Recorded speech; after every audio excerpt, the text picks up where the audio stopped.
Hey there, YouTube. Have something a little different for you today. When I first started painting, I decided that I was going to do this heavy body impasto style where I'm using great textures to build things up on the canvas. Which means that I'm going to be using paints like this and like this. These are just tubes of heavy body acrylic paint. You don't want to be squeezing this stuff directly onto a canvas, not usually. First of all, it's really expensive, and I have some tales to tell about that. But for right now, let's just say that you can burn money faster than the federal government if you are using nothing but these raw paints on your canvas. So aside from that, you realize that I also want to put it on the canvas in a very specific way. I want these paints to come out of squeeze tubes. I don't use paint brushes. Everything that you see in the traditional surface is heavy body acrylic paint squeezed from tubes. The only things that I might use a paintbrush for is a little bit of touch up on the sides or what have you, but for the most part, there are no traditional brushes. Everything comes out of these tubes, but that causes a problem because this paint, when it comes out of these tubes, and you can get bigger containers, whether it's a little tube or larger tube or whatever, but when it comes out of these tubes, it's not thin, as you'd imagine. It's heavy body, as the name implies. How heavy is it? Well, if you haven't worked with these before, the best way I can describe it is this. If you take a stick of butter and let it sit on the counter and come to room temperature, and then once it's not melted, but it's just room temperature, you take beaters, blender, and you just kind of mix it up really frothy. That consistency and that texture is pretty close to the consistency that you get from a heavy body acrylic paint. It's a little bit less than what you might expect from toothpaste, but the process that I have been struggling with is not unlike trying to get toothpaste back into the tube. So unless you have a surfeit of toothpaste laying around your house outside of the tube and you've been wondering how to get it back in, you may not have ever really thought of this process. But for me, it became critical because if I was going to get any further on what I envisioned for my painting, I had to figure out how to get this thick, viscous type of material out of these tubes, get it mixed up with other mediums, and eventually get it back into something like these tubes. And that's not really fun. And it wasn't intuitive. And quite frankly, the process I'm about to show you, it's not settled. I have something that I've come up with now that works for me. But if anyone has any better ideas, please get into the comments and let me know, because I just keep reinventing the wheel here. And I know that there's probably a better way to do this, but I have no idea what that better way is. This is actually made and sold for those who are making sausages at home. It is a handheld sausage stuffer. It has this nozzle on the end here, and presumably the sausage you put into the tube and it comes out here onto the casing that you've made, and you can make your sausage. Which is actually pretty dang similar to the process of trying to get this paint into these tubes. So I used this, and this has been essentially my workhorse. This is what I use now to get the paint into the bottom of these tubes, and it's still slow. It's still inefficient. I'm still looking for any suggestions on how this might be done better. But for the time being, it's what I'm doing. Now that we know that we're going to use the sausage maker to get this paint into the bottles, we can just take our paint, stuff it into here, and put it into the bottles, right? Well, no, not correct. Because part of the reason we have to mix this first is because this stuff is really expensive.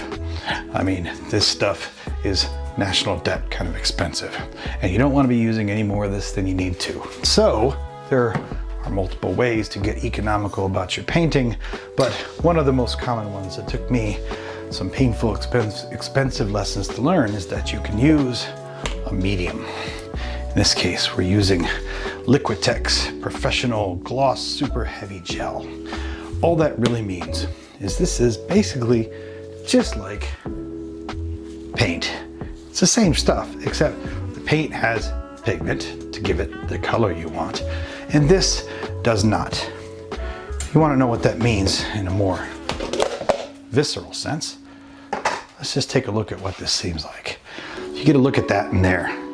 That is essentially a big gloppy bit of white. Now it looks white, you might think it's like white paint, but the only reason it looks white is because it's piled up so thick and it's wet. If I take this and spread it out fairly thin on a canvas, it will dry clear or almost entirely translucent. Now if you build it up in layers over layers, eventually it will dry into like a milky whiteness, but for the most part it is clear because it is, once again, the same paint that we have here, except this one has all of our pigments in it and this one does not. Because it doesn't have the pigments in it, they will sell it to us for a much more reasonable price per ounce. And that's why we want to use as much as possible of this and as little as possible of this. So we're going to mix it up. Then we're going to go about the nasty business of getting it into the squeeze bottles. So first thing I'm going to do is look at the weight of this tube.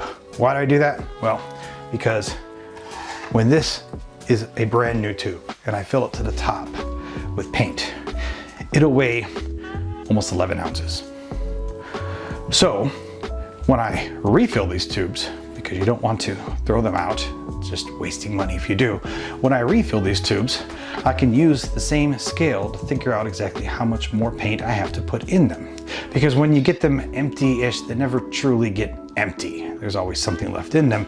That's why I try to be more precise about how much I put in every time I need to refill a tube. So if I look at this here and weigh this on my scale, it says that it's 3.8 ounces. So again, this should be about 11 ounces when it's full. It's currently sitting at 3.8 ounces. That means that I have 7.2 ounces that I have to add to this bottle. So I'm going to take my little bin here and I'm going to put this on the scale and I'm going to tare this so that we are not using that in our weight. And remember, we're trying to get to 7.2 ounces of material, we'll call it. And I'm just going to take this spatula and start ladling this out into my little container. We have 6.8 ounces of heavy gel medium in that little container right now. Now remember, we have to get to 7.2 ounces, right? So where's the rest of it come from? It comes from the actual paint that we're trying to get the color of. In this case, it's cadmium yellow dark. Oh, by the way, if you see these numbers I have here on these bottles, it's maybe hard to make out there, but this has a 111 on it. Even on the bottle of the paint here, it says 111 and 111. And what does that 111 mean? It's just a simple numbering system that I have, because a lot of these paints have very verbose names and I don't want to walk around saying, I need some more cadmium yellow dark. And I don't want to have to sit here on my bottles and write on here cadmium yellow dark and cadmium yellow dark. So instead, I just write 111. And if I'm ever not sure what that means, I can always look it up on the key or I can look on the bottle itself. But for the most part, I just know that I'm using color 111. So back to what we're doing. I'm sitting at 6.8 ounces.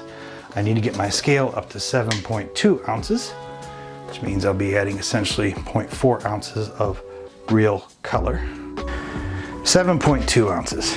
Okay. So what do we have now? We have a container here with 7.2 ounces of heavy body acrylics in it. It actually only has 0.4 ounces of the color that we're aiming for. It has 6.8 ounces of this generic drying to translucent medium. So you might think, well, your color is going to be really washed out. But one of the beauties about using really good paints is that pigment, that paint is loaded with pigment, and that pigment is going to go all throughout this medium. And I'll do another video about this in the future, but you'll be amazed at how well this mixes all through the medium. So we got to get this really well mixed up.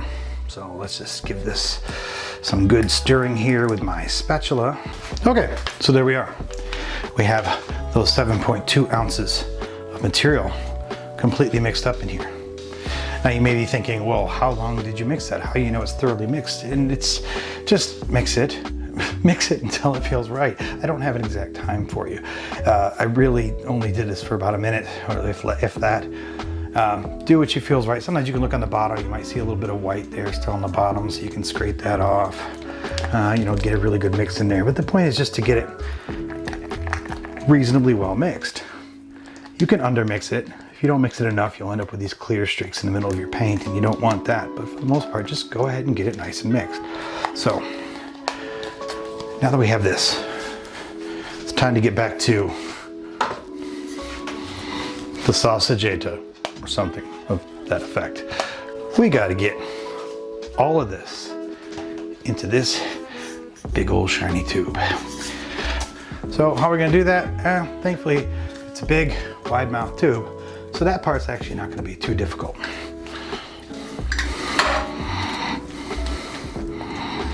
I'm just going to take this, give me a good old hunk of my paint, and just kind of lip it in here. Now, because it's heavy body, it's not liquid, it's not going to run down, it's going to have a tendency to bulk up right there at the end. So I'm just going to use this kind of gravity movement a little bit to force it further down the tube. It's about as good as we're going to get that. Put this last little bit in here. And now we're ready to seal this sucker up. Tighten this on here down pretty well. You don't have to overdo it, but you want it nice and snug, because when we squeeze this down, it's going to create a lot of pressure inside this tube. And if this isn't very snug, then what you're going to end up with is paint coming out all around the edges. And that's no bueno. So here we go. Looks just like it did before, except we know right now this is full of heavy body paints. So now the task is to get this into the tube.